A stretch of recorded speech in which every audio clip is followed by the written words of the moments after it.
ప్రాచీన కాలంలో సౌరాజ్యం అనే ఒక అద్భుతమైన రాజ్యం ఉండేది. ఆ రాజ్యం ప్రజలు ఎంతో ఆనందంగా జీవించేవారు. పచ్చటి పొలాలు, పారుతున్న నదులు, కోయిలలు కూసే అడవులు ఈ రాజ్యం స్వర్గానికి సమానం. ఈ రాజ్యంలో ధర్మరాజు అనే న్యాయపరుడు, దయానుభావి రాజు పాలన చేస్తూ ఉండేవాడు. ధర్మరాజు చిన్ననాటి నుండి న్యాయాన్ని, ధర్మాన్ని మరియు ప్రజల జీవితాలను గౌరవించేవాడు.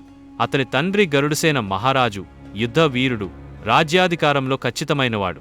కాని ధర్మరాజు తండ్రికి భిన్నంగా తలవంచిన వాళ్లకు చేయూతనివ్వాలని భావించేవాడు. పదవిలోకి వచ్చాక ధర్మరాజు చట్టాలను సర్దుబాటు చేశాడు. కాని కాలక్రమేణా కోర్టులోని అధికారులు, అమాత్యులు, కోటలోని పనివారు ఒక్కొక్కరుగా అవినీతికి లోనయ్యారు. ప్రజలు దుర్భరంగా జీవించసాగారు.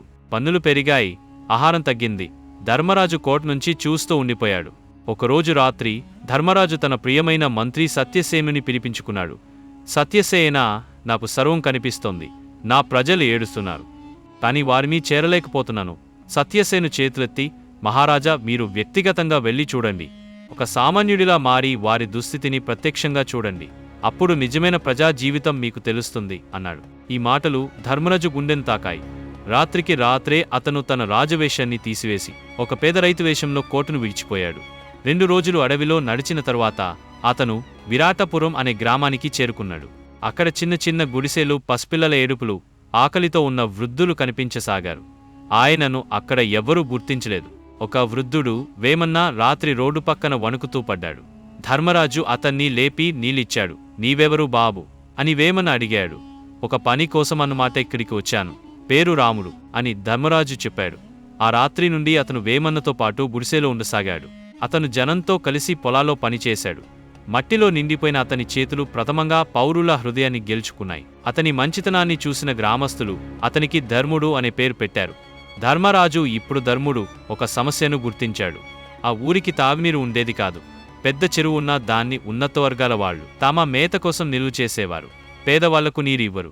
ధర్ముడు ఒకరోజు ఊరినంతా ఏకం చేసి చెరువుకు గట్టు వేశాడు. పెద్దలకి మొరపెట్టాడు, కాని ఎవరూ వినలేదు. కాబట్టి రాత్రులు ధర్ముడు మట్టిని తొలిచాడు. చిన్న గుంతలుగా మార్చి మళ్లీ నీరు ప్రవహించేలా చేశాడు.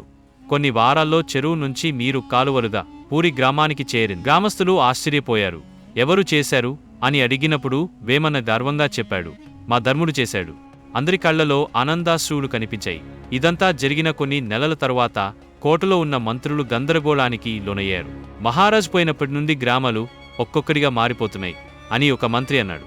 మహారాజు తిరిగి కోటకు వచ్చాడని తెలిసినప్పుడు కోటలోని ప్రజలంతా ఒక్కసారి గుమిగుడారు. కాని అతను పాత రాజుగా కాదు, ప్రజల ధర్ముడిగా వచ్చాడు.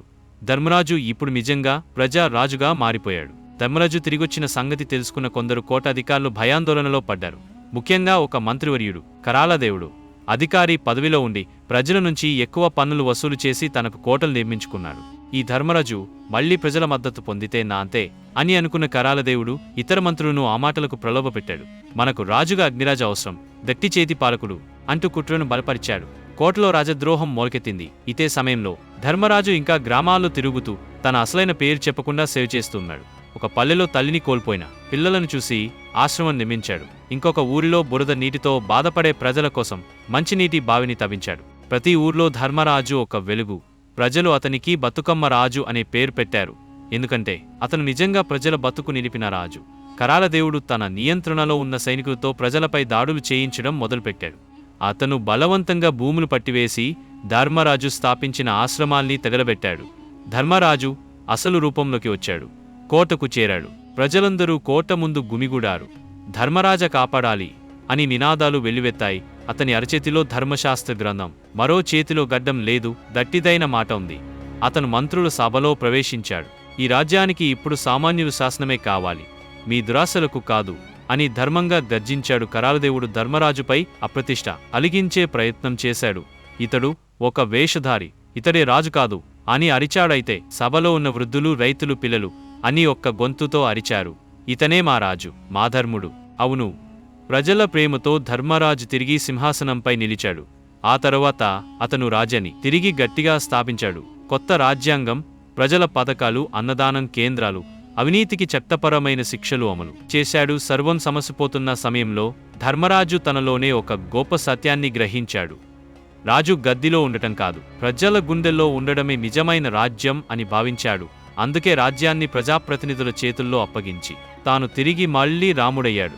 ఒక సాధారణ రైతు వేషంలో ప్రజలతో కలిసిన జీవితం. వివిధ గ్రామాల్లో తిరిగి ప్రజలకు విద్య అందిస్తూ, ధర్మబోధ చేస్తూ, పేదవారి పక్షాన నిలుస్తూ ధర్మరాజు పలు ఆశ్రమాలను నిర్మించాడు. ఆ ఆశ్రమాల్లో పిల్లలకు విద్య, వృద్ధులకు సేవ, వితంతువులకు రక్షణ, ప్రజలకు స్వయం ఉపాధి విధానాలు అభివృద్ధి చేశాడు. కాలం గడిచింది. రాజు ఇక వృద్ధుడయ్యాడు. అతని నెరిసిన జుట్టు, ముడతలతో నిండిన ముఖం, కని గంభీరమైన స్వరం ప్రజల హృదయాల్లో ఇంకా రాజుగా నిలిచింది. ఒక చిన్న బాలుడు, బాబా, నీవు నిజంగా రాజువా అని అడిగాడు. ధర్మరాజు నవ్వుతూ, అవును బాబు, కానీ నేనొక కోటలో కాదు, ప్రజల గుండెలో ఉన్న రాజును అని అన్నాడు. కరాళదేవుని కుమారుడు కరాలసిముడు పితృవంశ కక్షతో తిరిగి కొండల మధ్య ఓ దుర్గం నిర్మించి ప్రజలపై దాడులు మొదలుపెట్టాడు. పెద్ద మనిషిగా మారిన ధర్మరాజు ఇక పోరాటానికి లెగపడలేడు. కాని అతని శిష్యుడు, ఆశ్రమంలో పెరిగిన యువకుడు సత్యవ్రతుడు ప్రజల భవిష్యత్తుగా ఎదిగాడు. ధర్మరాజు చేతుల మీద ఆయుధం పెట్టి చెప్పాడు, సత్యవ్రత, నా శరీరం ముదిరిపోయింది, కాని నా ఆశయం ధర్మం నిలబెట్టే బాధ్యత నీదే. సత్యవ్రతుడు ప్రజలను ఏకం చేసి కరాలసిమునిపై విజయం సాధించాడు. ప్రజలు నర్తించసాగారు.